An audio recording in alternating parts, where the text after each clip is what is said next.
ചെയ്യരുതെന്നാണ് പറഞ്ഞെന്ന് പറഞ്ഞു. എവിടുന്ന് വന്ന് ഇടുത്തി നടത്തില്ല. ഞാൻ BP താന്ന് താഴെ പോയി, വേർത്ത് കുളിച്ച് ഞാൻ താഴെ. 3 ദിവസം 3 നോയമ്പ് പോലും എടുക്കാൻ മേലാത്ത ഞാൻ ഇവിടെ വന്നിട്ട് എങ്ങനെ ഉടമ്പടി എടുക്കാനാ?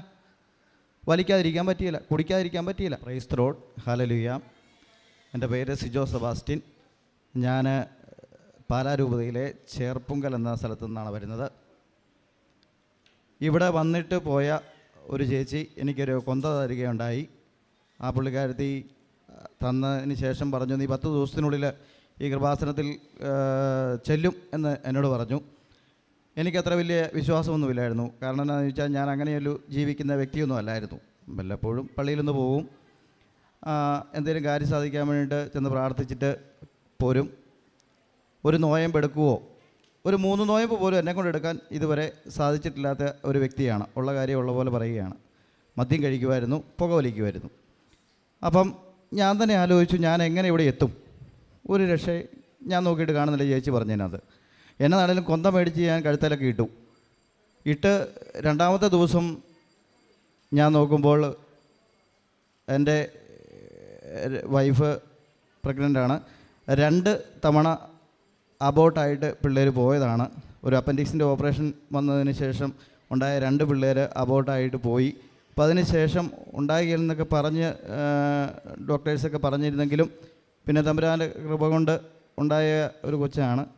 അപ്പം ഈ കൊന്തയിട്ട് 2ാമത്തെ ദിവസം 5 മാസം കഴിഞ്ഞ 5 മാസമായി വൈഫ് ബ്ലീഡിങ്. ഇട്ട ഡ്രസ്സുമായിട്ട് ഞങ്ങൾ വണ്ടി വിളിച്ച് ഹോസ്പിറ്റലിൽ ചെന്നു, ചെക്കപ്പ് നടത്തി.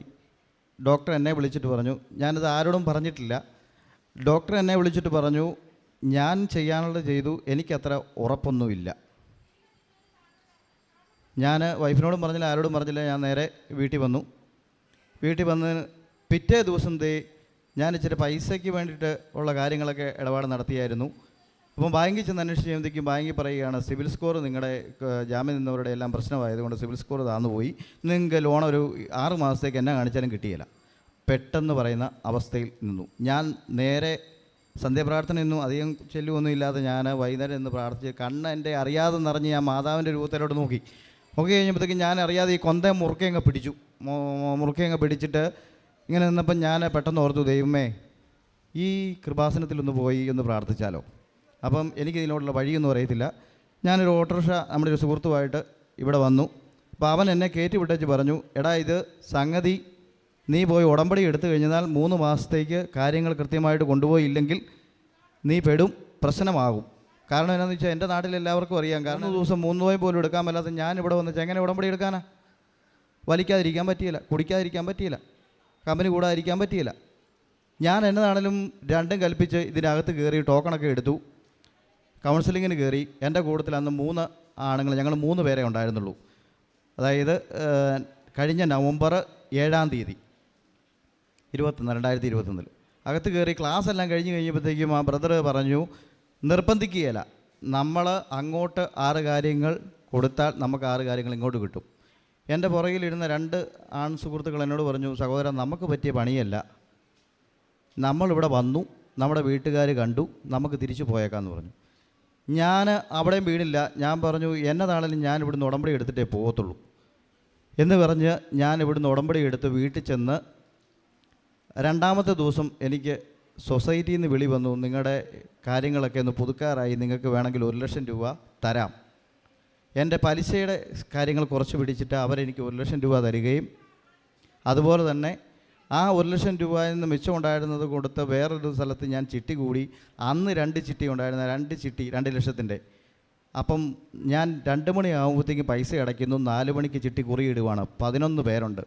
ഞാൻ ഈ കാശ് രൂപ മുറുക്ക പിടിച്ചുകൊണ്ട് പോയി നിന്ന് പ്രാർത്ഥിച്ചു, എനിക്ക് കിട്ടുവാണെങ്കിൽ ഒത്തിരി അനുഗ്രഹമുണ്ട്. അയച്ചാൽ ഡെലിവറി ഉടനെ നടക്കുന്നു, ആശുപത്രി കേസിന് അല്ലാതെ കാര്യങ്ങളിലെ എല്ലാവർക്കും അറിയാം, പൈസയുടെ ഒത്തിരി ആവശ്യങ്ങളുമുണ്ട്. ഞാൻ ഈ കാശ് രൂപം പിടിച്ചുകൊണ്ട് അവിടെ പോയിരുന്നുണ്ട് പ്രാർത്ഥിച്ചു. 11 പേരടുത്തുണ്ട് കുറിയിടാൻ വേണ്ടിയിട്ട്. പക്ഷേ കുറി എൻ്റെ പേരായിരുന്നു. എനിക്ക് ആ പൈസയും കിട്ടി. ദൈവം എന്നെ ഒത്തിരി അനുഗ്രഹിച്ചു. അതുപോലെ തന്നെ ഞാനിവിടെ ആദ്യത്തെ പുതുക്കലിന് വന്നപ്പം ഞാൻ കൗൺസിൽ ചെയ്ത സിസ്റ്ററിനോട് ഞാൻ പറഞ്ഞു, സിസ്റ്ററെ എൻ്റെ 2 പിള്ളേർ പോയതാണ്, ഇപ്പോൾ ഉള്ള കൊച്ചിനും ഇച്ചിരി പ്രശ്നമുണ്ടെന്നാണ് പറഞ്ഞിരിക്കുന്നത് എന്ന് പറഞ്ഞു. അപ്പം സിസ്റ്റർ പ്രാർത്ഥിച്ചിട്ട് പറഞ്ഞു, നീ കൃത്യമായിട്ട് കാര്യങ്ങൾ ചെയ്തുകൊണ്ട് മകനെ അമ്മ മാതാവ് കാണിച്ചു തരുന്നുണ്ട്. നിൻ്റെ കുഞ്ഞിന് ഒരു പ്രശ്നവും ഉണ്ടാകുകയില്ല, ഓപ്പറേഷനും ആയിരിക്കുകയില്ല, നോർമൽ ഡെലിവറി ആയിരിക്കുമെന്ന് പറഞ്ഞു.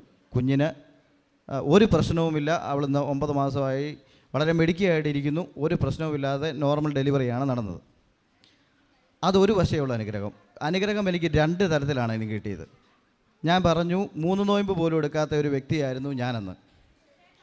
ഞാൻ ഇവിടെ വന്നതിന് ശേഷം പോയി ആദ്യത്തെ ദിവസം അങ്ങ് കടന്നുപോയി. 2ാമത്തെ ദിവസം ജനുവരിയായി, പുക വലിക്കാതിരിക്കാൻ പറ്റുന്നില്ല. ഞാൻ പയ്യെ സിഗരറ്റൊക്കെ എടുത്ത് വലിച്ചു. കാരണം എന്താണെന്ന് വെച്ച് കഴിഞ്ഞാൽ ഈ പുകവലി കൃത്യമായിട്ട് ഈ ഉടമ്പടിക്കകത്ത് പറഞ്ഞിട്ടില്ലല്ലോ എന്ന് ഞാൻ എൻ്റെ മനസ്സുകൊണ്ട് തന്നെ അങ്ങോട്ട് തീരുമാനിച്ചു. അങ്ങനെ ഞാൻ ഈ 2ാമത്തെ ദിവസം വലിച്ചു, 3ാമത്തെ ദിവസവും വലിച്ചു. അന്നേരം ഞാൻ എൻ്റെ മനസ്സിലിങ്ങനെ ഉൾവിളി വരുവാണ്, അച്ഛൻ പറഞ്ഞിട്ടുണ്ടല്ലോ ഈ ഓൺലൈൻ ധ്യാനം കൂടണമെന്ന് പറഞ്ഞിട്ടുണ്ടല്ലോ, അല്ലെ പ്രശ്നമാണല്ലോ. ഞാൻ പയ്യെ എല്ലാവരും കിടന്നു കഴിഞ്ഞപ്പോൾ ഒരു 11 മണിയായപ്പോഴത്തേക്ക് എൻ്റെ അത്യാവശ്യ പഠനമൊക്കെ കഴിഞ്ഞിട്ട് ഞാൻ പയ്യെ മൊബൈലൊക്കെ ഓൺ ചെയ്ത് വെച്ച് ഓൺലൈൻ ധ്യാനം കൂടിക്കൊണ്ടിരുന്നു. കൂടി പകുതിയാകുമ്പോൾ നിർത്തും. ഞാൻ പയ്യെ സിഗരറ്റ് വലിക്കാൻ ഇറങ്ങിപ്പോവും.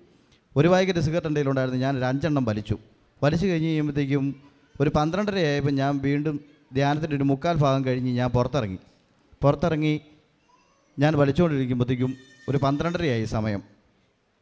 ഭീകരത സൃഷ്ടിക്കുന്ന ഒരു ഭയങ്കര ശബ്ദം എവിടെ നിന്ന് വന്നെന്നറിയത്തില്ല. കാരണം ഞാൻ അത്രയും ഭയം അങ്ങനെ ഉള്ള ഒരു വ്യക്തിയുമല്ലേ. ഞാൻ ഭയപ്പെട്ടു പോയി. ചെയ്യരുതെന്നാണ് പറഞ്ഞു. എവിടുന്ന് വന്ന് ഇടിത്തിന്ന് അറിയത്തില്ല. ഞാൻ BP താന്ന് താഴെ പോയി. വേർത്ത് കുളിച്ച് ഞാൻ താഴെ പോയി. ഒരു 5 മിനിറ്റ് നേരത്തേക്ക് ഞാൻ ആ വീണിടത്ത് ഇങ്ങനെ കടന്ന് ഉരുണ്ട് ഞാൻ പയ്യെ ഏറ്റു നോക്കുമ്പോൾ എൻ്റെ കയ്യിലുണ്ടായിരുന്ന ബാക്കി സിഗരറ്റും മുഴുവൻ ഈ വെള്ളത്തിൽ ചതഞ്ഞരഞ്ഞ് ഒരു വിധത്തിൽ ഉപയോഗിക്കാൻ മേലാത്ത രീതിയിൽ അതങ്ങ് പോയി. ഞാൻ അവിടെ കുത്തിയിരുന്നു. ഏക്കാൻ മേല. ഞാനവിടെ കുത്തിയിരുന്നിട്ട് ഞാൻ പ്രാർത്ഥിച്ചു, എൻ്റെ മാതാവേ, എൻ്റെ ഈശോയെ, ഈ രാവിലെ എൻ്റെ കൈ എല്ലാം ഈ മഞ്ഞ കളറിൽ, ഈ വലിച്ചവർക്കറിയാം എന്ന് പറഞ്ഞ പോലെ ഈ കൈയുടെ അറ്റത്തൊക്കെ ഈ മഞ്ഞ കറയാണ്. ഞാൻ മാതാവിനോട് പറഞ്ഞു, മാതാവേ, നാളെ നേരം വെളുക്കുമ്പം ഈ മണവും കറയുമൊന്നും എൻ്റെ കയ്യിൽ കാണരുതെന്ന് പറഞ്ഞു. ഞാൻ പ്രാർത്ഥിച്ചിട്ട് കടന്നു. നേരം വെളുത്തേറ്റപ്പോൾ കൈ നല്ല പളപള വെളുത്തിരിക്കുന്നു. 22 വർഷമായിട്ട് തുടങ്ങിയ മദ്യപാനവും പുകവലിയും ഇവിടെ വന്ന് ഇന്ന് 1 വർഷം കഴിഞ്ഞതിന് ശേഷമുള്ള വീണ്ടും പുതുക്കലാണ്. 4ാമത്തെ തവണയാണ് ഞാൻ പുതുക്കുന്നത്. ഇതുവരെ എനിക്ക് ആ ദുശീലത്തിലേക്ക് കടന്നു പോകാൻ ദൈവം എന്നെ ഇടവരുത്തിയിട്ടില്ല. ദൈവ അനുഗ്രഹമാണ്. ദൈവത്തിന് പ്രത്യേകം നന്ദി പറയുന്നു. അമ്മ മാതാവിന് എല്ലാവിധ അനുഗ്രഹം നൽകി അമ്മ മാതാവിന് പ്രത്യേകം നന്ദി പറയുന്നു.